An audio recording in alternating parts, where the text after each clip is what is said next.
بسم اللہ الرحمن الرحیم۔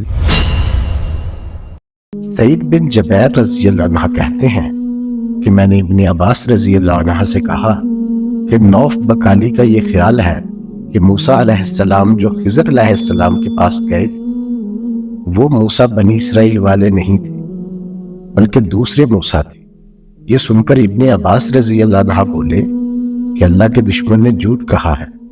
ہم سے ابی ابن کعب رضی اللہ عنہ نے رسول اللہ صلی اللہ علیہ وسلم سے نقل کیا کہ ایک روز موسیٰ علیہ السلام نے کھڑے ہو کر بنی اسرائیل میں خطبہ دیا تو آپ سے پوچھا گیا کہ لوگوں میں سب سے زیادہ صاحب علم کون ہے؟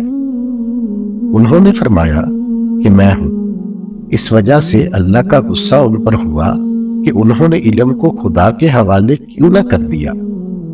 تب اللہ نے ان کی طرف وحی بھیجی کہ میرے بندوں میں سے ایک بندہ دریا کے سنگم پر ہے جہاں فارس اور روم کے سمندر ملتے ہیں، وہ تجھ سے زیادہ عالم ہے۔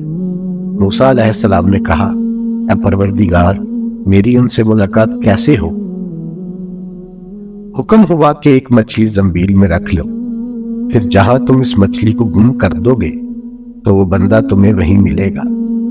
تب موسیٰ علیہ السلام چلے اور ساتھ اپنے خادم یوشع بن نون کو لے لیا اور انہوں نے زنبیل میں مچھلی رکھ لی۔ جب ایک پتھر کے پاس پہنچے دونوں اپنے سر اس پر رکھ کر سو گئے اور مچھلی زنبیل سے نکل کر دریا میں اپنی راہ بناتی چلی گئی۔ یہ بات موسیٰ علیہ السلام اور ان کے ساتھی کے لیے بے حد تعجب کی تھی۔ پھر دونوں باقی رات اور دن میں جتنا وقت باقی تھا چلتے رہے۔ جب صبح ہوئی موسیٰ علیہ السلام نے خادم سے کہا ہمارا ناشتہ لاؤ، اس سفر میں ہم نے کافی تکلیف اٹھائی ہے۔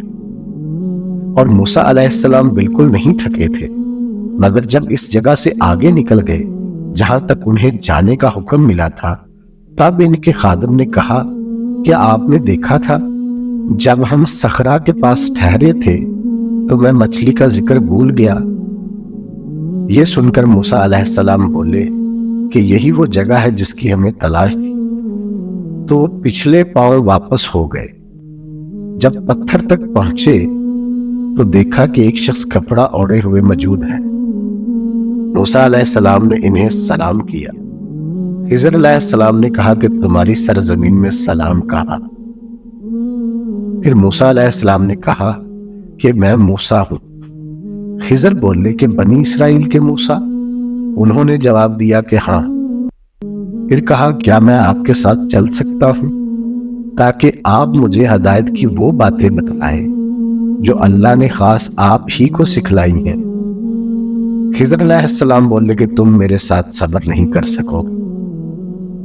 اے موسیٰ، مجھے اللہ نے ایسا علم دیا ہے جسے تم نہیں جانتے، اور تم کو جو علم دیا ہے اسے میں نہیں جانتا۔ اس پر موسیٰ نے کہا کہ خدا نے چاہا تو آپ مجھے صابر پاؤ گے اور میں کسی بات میں آپ کی نافرمانی نہیں کروں گا۔ پھر دونوں دریا کے کنارے کنارے پیدل چلے۔ ان کے پاس کوئی کشتی نہ تھی کہ ایک کشتی ان کے سامنے سے گزری تو کشتی والوں سے انہوں نے کہا کہ ہمیں بٹھا لو۔ خضر علیہ السلام کو انہوں نے پہچان لیا اور بغیر کرایہ کے سوار کر لیا۔ اتنے میں ایک چڑیا آئی اور کشتی کے کنارے پر بیٹھ گئی۔ پھر سمندر میں سے ایک یا دو چونچیں ماری۔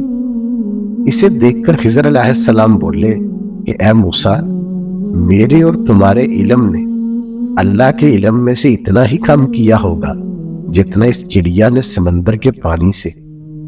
پھر خضر علیہ السلام نے کشتی کے تختوں میں سے ایک تختہ نکال ڈالا۔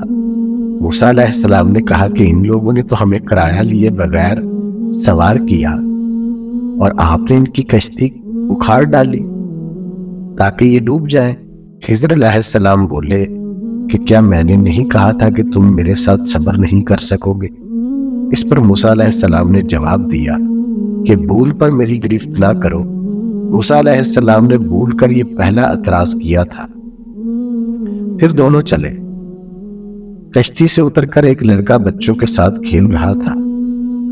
خضر علیہ السلام نے اوپر سے اس کا سر پکڑ کر ہاتھ سے اسے الگ کر دیا۔ موسیٰ علیہ السلام بول پڑے کہ آپ نے ایک بے گناہ بچے کو بغیر کسی جانی حق کے مار ڈالا؟ خضر علیہ السلام بولے کہ میں نے تم سے نہیں کہا تھا کہ تم میرے ساتھ صبر نہیں کر سکو گے؟ پھر دونوں چلتے رہے حتیٰ کہ گاؤں والوں کے پاس آئے، ان سے کھانا لینا چاہا، انہوں نے کھانا کھلانے سے انکار کر دیا۔ انہوں نے وہی دیکھا کہ ایک دیوار اسی گاؤں میں گرنے کے قریب تھی۔ خضر علیہ السلام نے اپنے ہاتھ کے اشارے سے اسے سیدھا کر دیا۔ موسیٰ بول اٹھے کہ اگر آپ چاہتے تو گاؤں والوں سے اس کام کی مزدوری لے سکتے تھے۔ خضر نے کہا کہ بس اب ہم اور تم میں جدائی کا وقت آ گیا۔ رسول اللہ صلی اللہ علیہ وسلم فرماتے ہیں کہ اللہ موسیٰ پر رحم کرے۔